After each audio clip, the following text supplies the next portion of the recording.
I spent about 20 years of my adulthood working in restaurants as a manager, waiter, bartender, and the schedules always changed and it made life really difficult to predict and forecast. And so a few years ago, out of a frustration, I created a platform to help the restaurant staff their employees better. And I realized very quickly that LinkedIn was going to be the place for me. And this was about 3 years ago when people were starting to do videos there. So I just followed suit and started doing videos of myself. And nobody cared. Nobody watched them. But what I did is I was tenacious and I kept going. And I really started to test the algorithm and A/B test a lot of different things. What time should I be posting? What time zones was I resonating in? What hashtags were working? Some of the really simple computer science.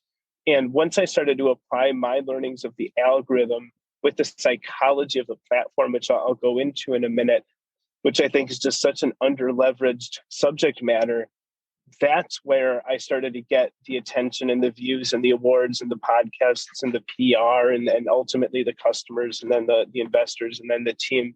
So it was a really just transactional way of doing this where I realized this is where I needed to be. There was a way to really get noticed there and to turn that into a true business development channel.